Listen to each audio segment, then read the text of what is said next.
Bom, então, pessoal, vamos começar mais uma análise de recurso de revista provido, dessa vez um tema bastante importante, que diz respeito à competência material da Justiça do Trabalho para julgar a questão do incidente de desconsideração da personalidade jurídica e redirecionar a execução para os sócios da empresa reclamada, empresa executada, né?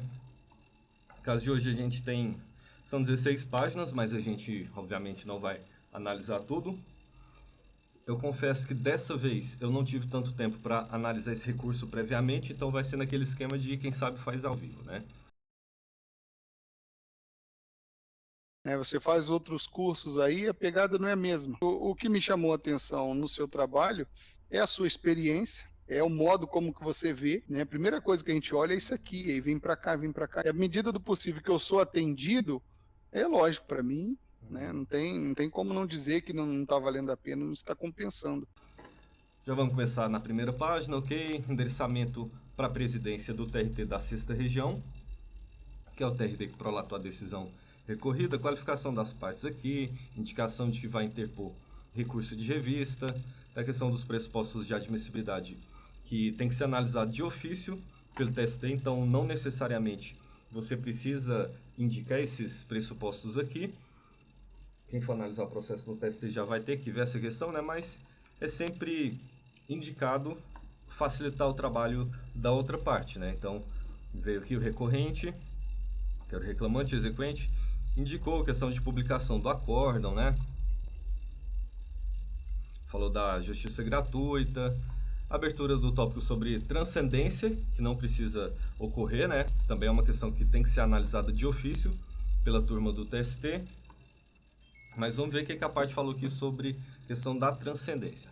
Existe transcendência social porque o recurso é interposto pelo reclamante recorrente em virtude de violação de direito social constitucionalmente garantido. Beleza, a transcendência social é isso aqui, de acordo com os termos da CLT, quando existe alegação, né, pelo reclamante recorrente de uma questão de um direito social assegurado pela Constituição Federal. Mas beleza, aqui não falou qual que era esse direito, né? Então ficou um pouco vaga essa questão da indicação da transcendência social. Transcendência jurídica, que seria uma questão nova, como está dito aqui, né? Basicamente o mesmo termo lá da CLT. Questão nova em torno de interpretação de legislação trabalhista.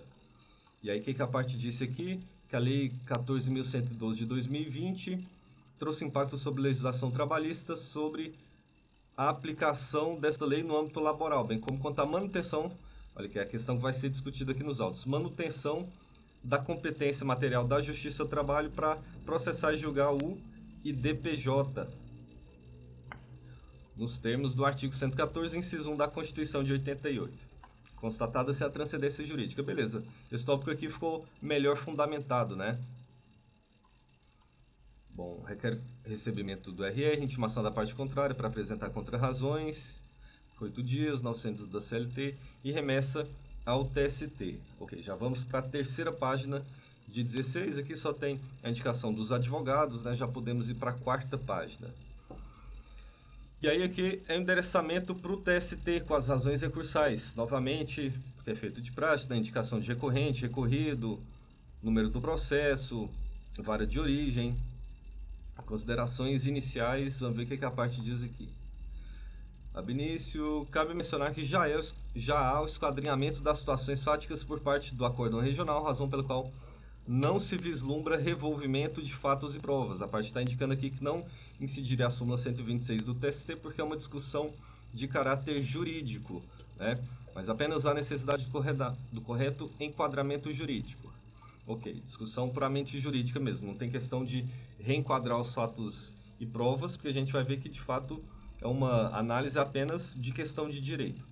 É um processo na fase de execução, então a parte se atentou aqui nos termos do artigo 896, parágrafo 2º da CLT, vai restringir a hipótese de cabimento de RR, exatamente nessa fase de execução, e ela já demonstra que sabe que é preciso indicar ofensa direta e literal de norma da Constituição Federal. Então, não é possível indicar, não é possível processar o recurso de vista com base em alegação de divergência jurisprudencial, de violação de dispositivo de lei federal, nem mesmo contrariedade à súmula do TST ou súmula vinculante do Supremo, né? Regional entende não possuir competência para decretar, aqui o resumo da tese, né? O regional entende o quê? Não possuir competência para decretar a desconsideração da personalidade jurídica da empresa executada, hora recorrida, em patente ofensa ao artigo 114 e indica aqui os incisos 1, 5 e 9 da Constituição Federal de 88. Então vamos lá, a parte já cumpre outro requisito aqui, que é qual? A indicação do trecho da decisão recorrida que demonstra o pré-questionamento da matéria que está sendo objeto de insurgência aqui no recurso de revista. Esse requisito está lá no artigo 896, parágrafo 1º-A, inciso 1 da Constituição Federal. E aí temos aqui o acórdão.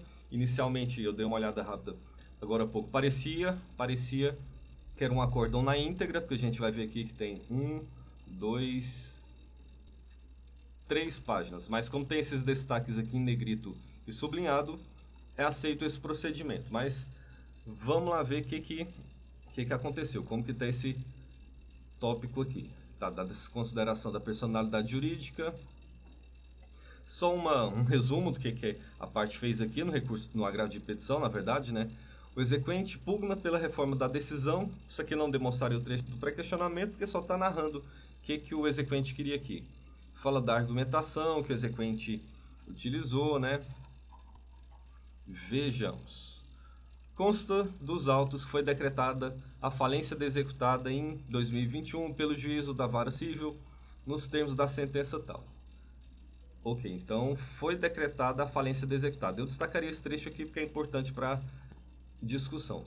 Adiante, após determinação do juiz da presente execução, da vara do trabalho, de suspensão, o que aconteceu aqui então? Suspensão de todas as medidas constritivas em desfavor da devedora. O exequente compareceu aos autos para requerer a desconsideração da personalidade jurídica da sociedade falida, conforme requerimento tal. Pois bem, é como eu falo lá no curso, inclusive, depois desse pois bem, ao exame, vejamos, normalmente é aqui que vai começar a ter, pelo menos, a indicação do trecho do acórdão TRT que demonstra esse pré-questionamento. Tudo que está antes, em regra não é sempre, acaba sendo irrelevante para o cumprimento desse requisito. E aí o TRT começa a emitir a tese dele aqui, né? Os artigos 855A da CLT, 28 parágrafo 5º do CDC e 50 do Código Civil, subsidiariamente aplicáveis ao processo trabalhista, não excepcionam o fenômeno da desconsideração da PJ em relação a qualquer tipo de sociedade. No entanto, eu destacaria essa parte aqui também, né? No entanto, por que eu destacaria? Porque faz parte da fundamentação que o TRT usou para entender que a Justiça do Trabalho não possui essa competência material para decidir sobre as questões da desconsideração da PJ, né? Da constrição de alguns bens.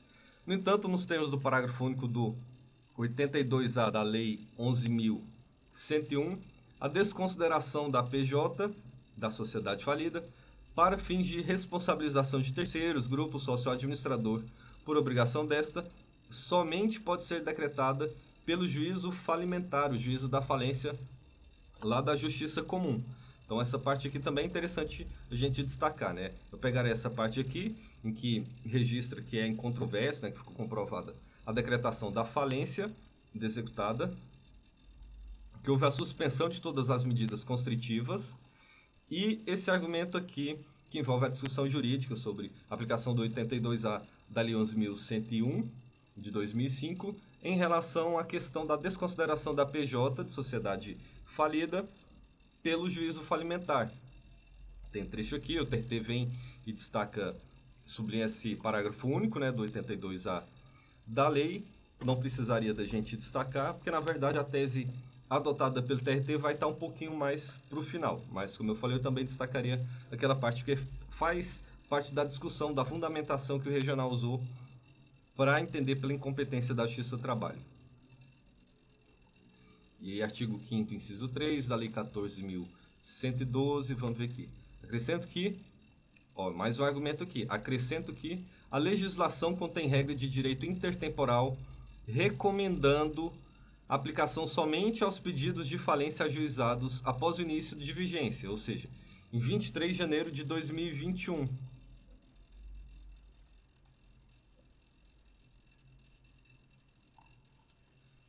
Trata-se da hipótese dos autos, já que se informa se informa a distribuição da ação de falência em 25 de maio de 2021. Então é recente, não tem nenhum ano, né? E a causa já foi decidida pelo TST. A gente vai ver que esse acórdão foi publicado acho que na semana passada ou retrasada, salvo engano. Por essa razão, correta a decisão.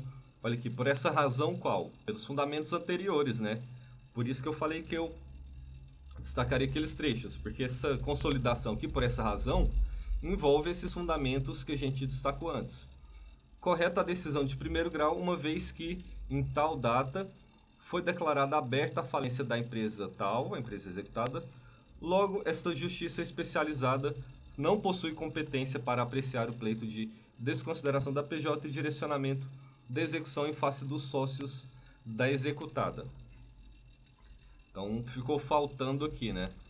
Como é um acórdão relativamente sucinto, 2 páginas e pouco, 3 páginas, dependendo do ministro, da turma ali, ele até aceitaria, né? Mas o correto, tecnicamente, seria destacar esses trechos com as informações pertinentes para discutir a causa.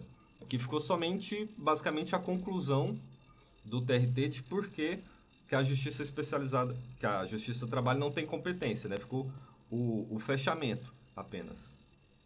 Boa tarde, Sandra, tudo bem? Estou transmitindo lá no YouTube também, né? Com compartilhamento de tela. E aí, ok, a parte cumpriu aqui esse requisito da indicação dos trechos que demonstram pré-questionamento, indica a violação do artigo 114, incisos 1, 5 e 9 da Constituição Federal. Se ela só tivesse indicado violação do artigo 114, como esse artigo tem vários dispositivos, tem 9, né, no total, o TST tem entendido majoritariamente que quando não especifica os incisos, lembrando que no caso foi especificado, seria equivalente a indicar a violação somente ao caput do dispositivo. Mas nesse caso aqui, a parte indicou especificamente esses 3 incisos, 1, 5 e 9. Vamos até destacar aqui, para a gente ver se teria pertinência temática com essa questão da competência, né, da Justiça do Trabalho para analisar essa questão aqui. E vai faltar o 9. Então, inciso 1 fala o quê? Competência para julgar, processar e julgar ações oriundas da relação de trabalho, abrangindo os entes de direito público externo, administração pública. Ok, então, ações oriundas da relação de trabalho. Já tem uma boa pertinência, né? Conflitos de competência entre órgãos com jurisdição trabalhista. E aqui, no caso, a gente não está analisando questão de conflito de competência, nem conflito positivo, nem conflito negativo. Conflito positivo de competência seria quando 2 órgãos se julgam competentes para analisar a causa. E conflito negativo de competência é quando 2 órgãos ali discutem e entendem que nenhum deles é competente para julgar a ação. E aí o inciso 9 aqui, outras controvérsias decorrentes da relação de trabalho na forma da lei. Então, o inciso 5 não tem muito a ver. Esse recurso aqui poderia ser conhecido com base em violação do 114, inciso 1 e inciso 9 da Constituição Federal. Já chegando na metade aqui, né? Agora, ok, a parte indicou o trecho, então, do acórdão do TRT, indicou violação de dispositivo da Constituição Federal, ficou faltando basicamente o quê? Fazer o cotejo analítico, que é explicar por qual motivo o acórdão do TRT, ao decidir daquela maneira, ao adotar aquela tese, violou o dispositivo que foi apontado aqui no recurso de revista, certo? E atacar os fundamentos desse acórdão do TRT também, porque senão ficaria desfundamentado, possibilidade de incidência ali da súmula 422 item 1 do TST, que fala exatamente do recurso desfundamentado, quando ele não ataca os fundamentos da decisão do acórdão que está sendo recorrido. Parte renova aqui a alegação de violação do 114 e dos 3 incisos, né? 1, 5 e 9 da Constituição. Por quê? Aqui, indício de cotejo analítico. Uma vez que, quando usa essas expressões, né? Uma vez que, porque, na medida em que, à medida que, uma vez que a Carta Magna, Constituição Federal, autoriza a Justiça do Trabalho processar e julgar as ações decorrentes da relação de trabalho, certo? Assim é da competência da Justiça Laboral, processamento, julgamento e execução das ações oriundas da relação de trabalho, como é o presente caso. Ainda não tratou diretamente sobre essa questão do redirecionamento da execução para os sócios da executada quando se trata de uma empresa falida, né? Da mesma forma, a Justiça do Trabalho também é competente para processar. Aqui a parte está começando a falar isso. Justiça do Trabalho também é competente para processar e julgar o pedido de desconsideração, ou seja, só o pedido, né, de desconsideração da PJ, com redirecionamento de execução para os bens dos sócios da empresa. Não vai, está dizendo aqui, pelo menos por enquanto, que não vai nem ser questão de penhorar bens, por exemplo, mas está falando para reconhecer ali essa possibilidade de desconsideração da PJ, né? Enfim, as partes estavam se escondendo atrás do véu da pessoa jurídica e a Justiça do Trabalho poderia chegar até esse limite. Mesmo na hipótese de decretação de falência, na medida em que tais bens... olha aqui, argumento importante. Na medida em que tais bens não se confundem com os bens da massa falida. Tá desconstruindo aqui a argumentação feita pelo TRT. O TRT falou assim, olha, a empresa faliu, então é regido pela Lei 11.101 de 2005, e aí a Justiça Comum, a Justiça lá do juízo falimentar, é que vai ter competência para fazer a constituição dos bens desses sócios. Mas aí a exequente aqui, está dizendo que não, que esses bens dos sócios não são abrangidos ali pela Lei 11.101. Esses bens dos sócios não se confundem com os bens da massa falida. Então, a Justiça do Trabalho teria competência, sim, para analisar essa questão. Mais cotejo analítico aqui, aparentemente, né? Ou seja, uma vez decretada a falência ou deferido o processamento da recuperação judicial, não há qualquer óbice para o redirecionamento da execução, está atacando os fundamentos do acórdão TRT, em face dos sócios da empresa falida, pois os bens destes não foram arrecadados no juízo universal da falência, são outros bens, né? Tá complementando aqui outros bens. Complementando aqui essa questão de que tais bens dos sócios, né, não se confundem com os bens da massa falida. E aí tudo nos termos dos artigos 8º, 855-A, 769, 889, todos da CLT, além do artigo 28 do CDC e 275 do Código Civil.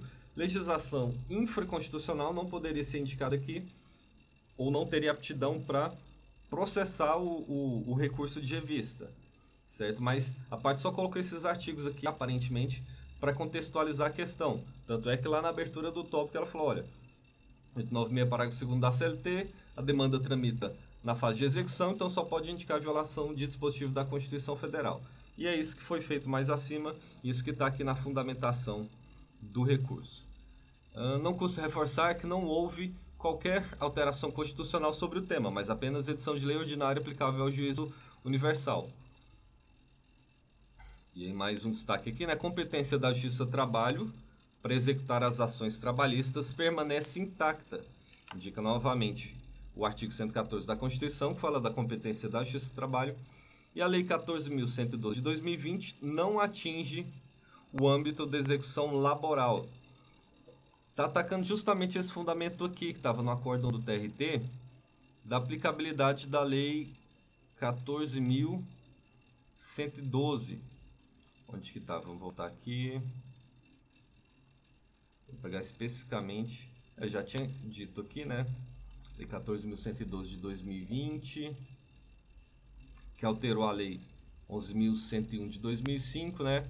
Então, esse fundamento aqui do acórdão TRT é mais um fundamento que a parte está atacando. Ótimo recurso de revista esse aqui. E não poderia ser diferente. Aí a parte explica por que essa lei não atinge a execução no âmbito da Justiça do Trabalho, né? Aí vem explicando, olha, fundamentando, né? A norma lá do artigo 82A da Lei 11.101 foi introduzido por essa Lei 14.112 de 2020, não altera o entendimento quanto à competência material da Justiça do Trabalho para fazer o quê? Para julgar o IDPJ, para analisar a questão da desconsideração da PJ, de modo a alcançar os bens dos sócios não abrangidos pela falência. Então está dizendo, olha, os bens desses sócios são bens diferentes da massa falida, então esses bens podem ser analisados ali pela Justiça do Trabalho numa desconsideração de PJ, no redirecionamento da execução quando se tratar de crédito trabalhista, como está aqui no recurso. De natureza alimentar, né, encontra amparo lá no 114, inciso 1 da Constituição, o qual não pode ser revogado por norma infraconstitucional, incompatível com os princípios do direito do trabalho. Isso aqui já sobrou um pouquinho, né? Não tem muito a ver, parece uma argumentação mais en passant, né? Inclusive sob a perspectiva do processo, nomeadamente princípios da proteção do trabalhador, expresso nos artigos 7º e 100 também da Constituição Federal. Entenda aqui que não houve essa indicação de violação desses dispositivos, não, só falou en passant mesmo.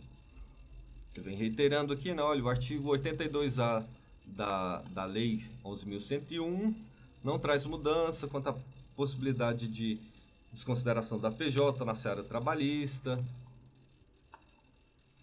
Caso seja necessária a desconsideração da PJ no âmbito processo civil, deve ser observado o artigo 50 do Código Civil, com a necessidade de demonstração do abuso da personalidade jurídica, mediante desvio de finalidade ou confusão patrimonial. Aqui pode começar a dar uma viajada, não precisava dessa fundamentação, está discutindo coisa que não foi falada lá pelo TRT especificamente, né?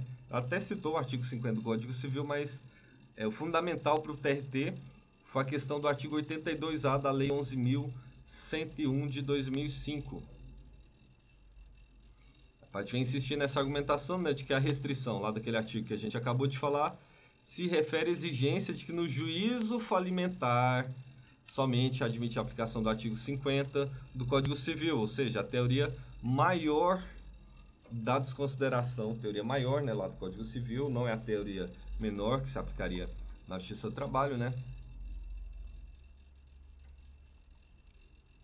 Falando pela terceira vez que esse artigo não se aplica ao processo do trabalho, a gente não vai repetir aqui a motivação para não enrolar a análise, né? Tá repetindo demais aqui.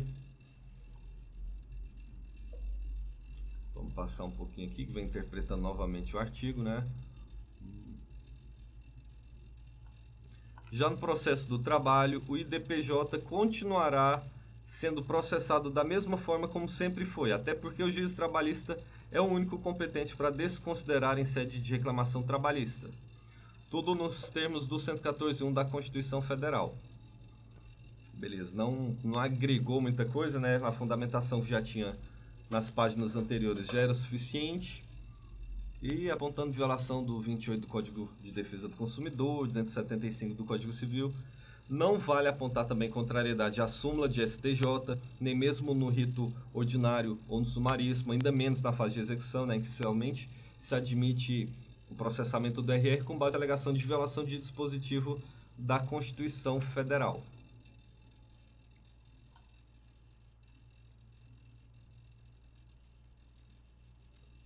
Teoria menor, né, na Justiça do Trabalho. Essa aqui é mais uma argumentação relativamente irrelevante, né? Não se está burlando a ordem de recebimento dos valores, uma vez que são devedores diferentes, né? Tá falando, olha, bem dos sócios, que seria atingido pela execução trabalhista nesse redirecionamento, são bens diferentes da massa falida. Então existe essa diferença, essa nuance aí, que admitiria a competência da Justiça do Trabalho para analisar a matéria.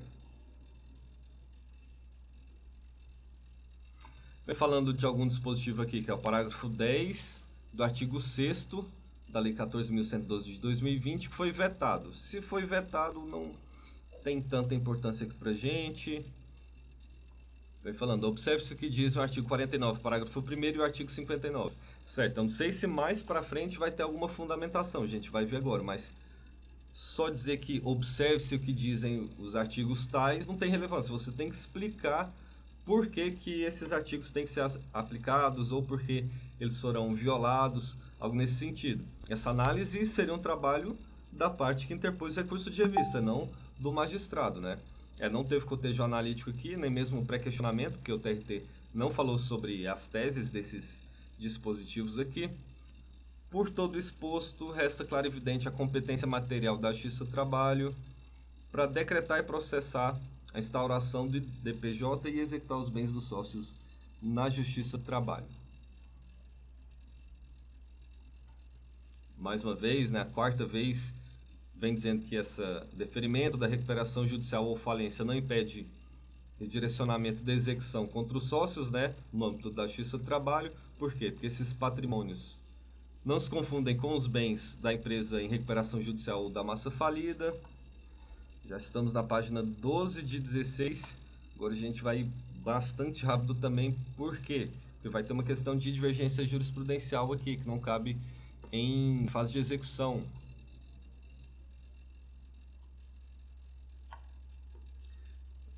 Existe a citação aqui, né? Os princípios da razoável duração do processo.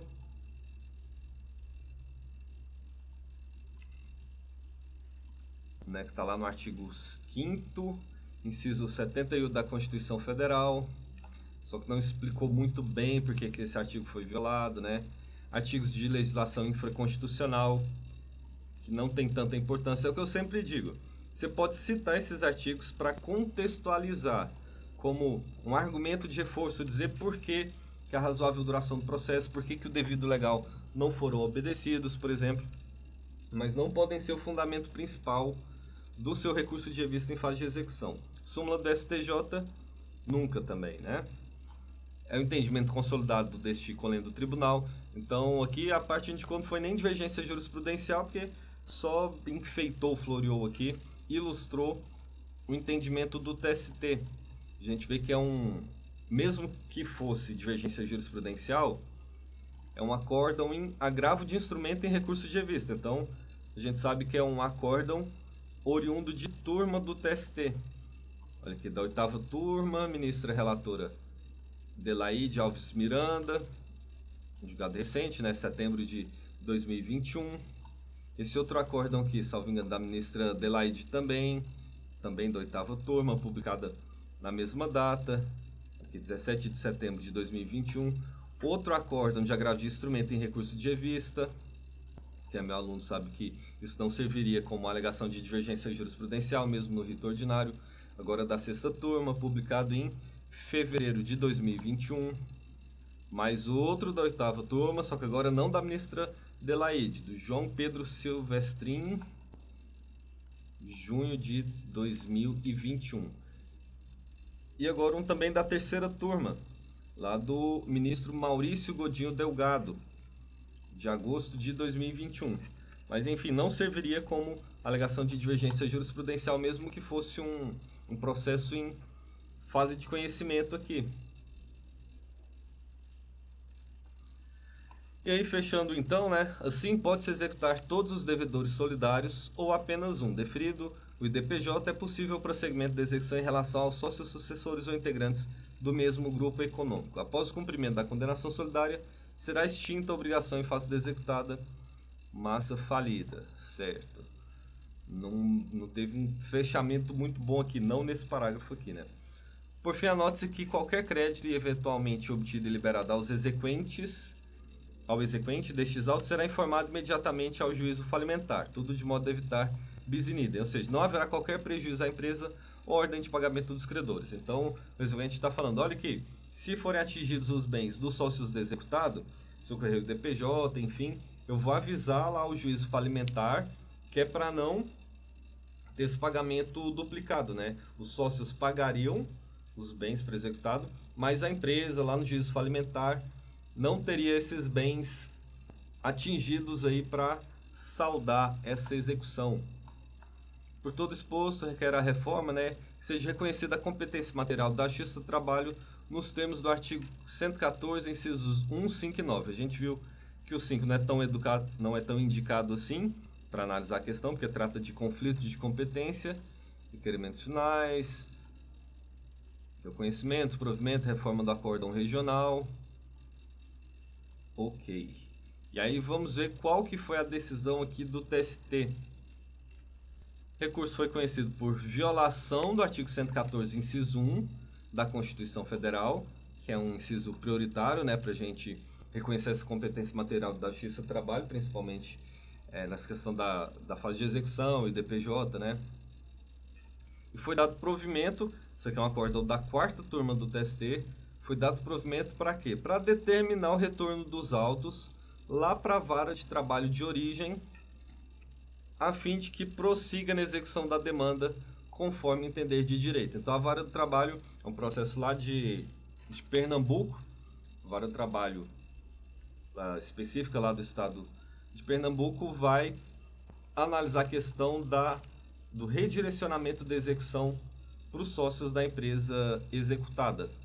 Né? Violação do artigo 114, inciso 1, foi um RR direto, nesse caso não foi necessário interpor agravo de instrumento, como tinha sido nas duas últimas análises, pelo menos, né? RR subiu direto, decisão de 16 de março de 2022, bastante recente então, né?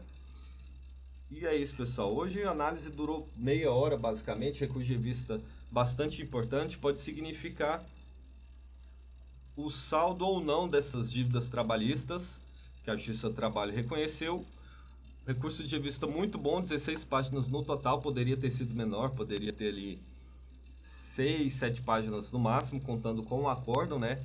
Só de fundamentação, uma página, duas seria o suficiente, mas é isso, um recurso de vista muito bom. Não foi perfeito, teve algumas falhas, mas ótimo recurso, a pessoa sabia o que estava fazendo aqui. E é isso então, pessoal, obrigado, até a próxima análise. Boa tarde para todo mundo, ótima quinta-feira, ótima sexta, até a próxima semana aí. Tchau, tchau. Você faz outros cursos aí, a pegada não é a mesma. O que me chamou a atenção no seu trabalho é a sua experiência, é o modo como que você vê, né? A primeira coisa que a gente olha é isso aqui, aí vem para cá, vem para cá. E à medida do possível que eu sou atendido, é lógico para mim, né? Não tem como não dizer que não está valendo a pena, não está compensando.